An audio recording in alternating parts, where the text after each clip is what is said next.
Hello, Arthur and my peeps. Today I'm going to read you the story of the Flopsy Bunnies. When Benjamin Bunny grew up, he married his cousin Flopsy.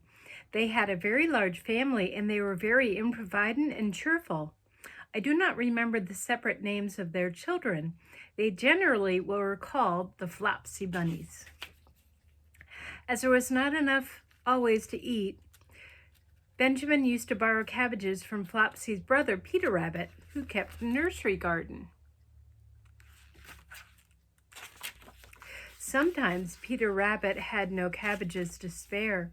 When this happened, the Flopsy Bunnies went across the field to a rubbish heap in the ditch outside Mr. McGregor's garden. Mr. McGregor's rubbish heap was a mixture.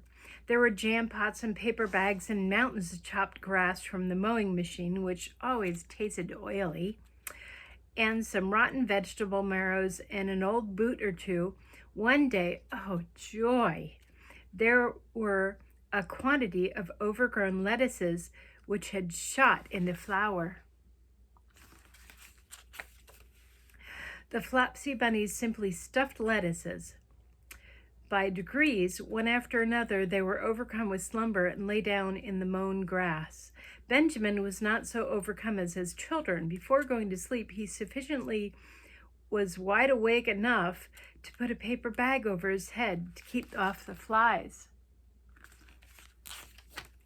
The little Flopsy Bunnies slept delightfully in the warm sun. From the lawn beyond the garden came the distant clackety sound of the mowing machine. The blue bottle flies buzzed about the wall, and a little old mouse picked over the rubbish among the jam pots. I can tell you her name. She was called Thomasina Tittlemouse, a wood mouse with a long tail. She rustled across the paper bag and awakened Benjamin Bunny.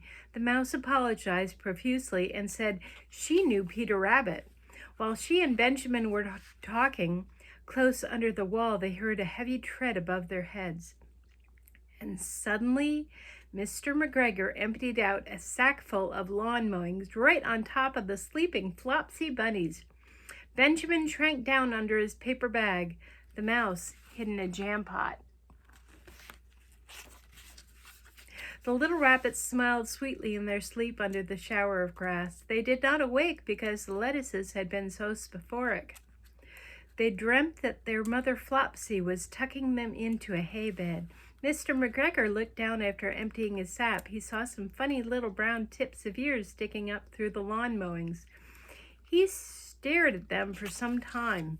Presently a fly settled on one of them, and it moved. Mr. McGregor climbed down to the rubbish heap. 1, 2, 3, 4, 5, 6 little rabbits, said he as he dropped them into his sack. The Flopsy Bunnies dreamt that their mother was turning them over in bed. They stirred a little in their sleep, but still they did not wake up. Mr. McGregor tied up the sack and left it on a wall. He went to put away his mowing machine.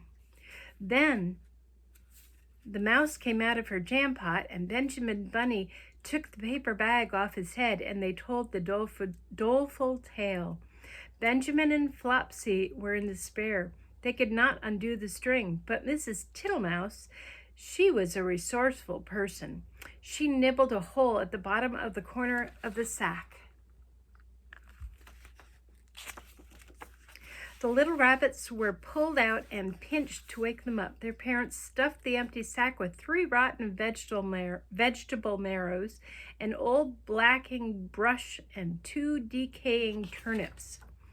Then they all hid under a bush and watched for Mr. McGregor. Mr. McGregor came back and picked up the sack and carried it off. He carried it hanging down as if it were rather heavy. The Flopsy Bunnies followed at a safe distance. They watched him go into his house, and then they listened as they crept up to the window. Mr. McGregor threw down the sack on the stone floor in a way that would have been extremely painful to the Flopsy Bunnies if they had happened to still be inside it. They could hear him drag his chair over on the flags and chuckle.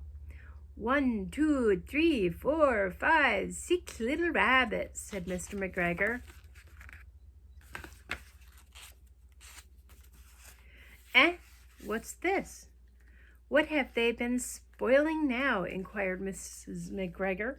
1, 2, 3, 4, 5, 6 little fat rabbits, repeated Mr. Gregor, counting on his fingers. 1, 2, 3. Don't you be silly. What do you mean, you silly old man? In the sack. 1, 2, 3, 4, 5, 6, replied Mr. McGregor. The youngest Flopsy Bunny got upon the windowsill.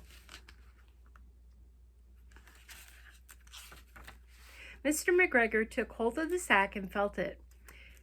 She could tell, she said, she could feel 6, but they must be old rabbits because they were so hard and in all different shapes. Not fit to eat. But the skins will do fine to line my old cloak. Line your old cloak, Mr. McGregor shouted. I shall sell them and buy myself baccy. That's tobacco. Rabbit tobacco. I shall skin them and cut off their heads. Oh my goodness. Mrs. McGregor untied the sack and put her hand inside. When she felt the vegetables, she became very angry. She said that Mr. McGregor had done it on purpose. Ugh. And Mr. McGregor was very angry too. One of the rotten marrows came flying through the kitchen window and hit the youngest Flopsy Bunny. It rather hurt. Then Benjamin and Flopsy thought it was time to go home. So Mr. McGregor did not get his tobacco, and Mrs. McGregor did not get her rabbit skins. But next Christmas, Thomasina Tittlemouse got a present of enough rabbit wool to make herself a cloak and a hood and a handsome muff and a pair of warm mittens.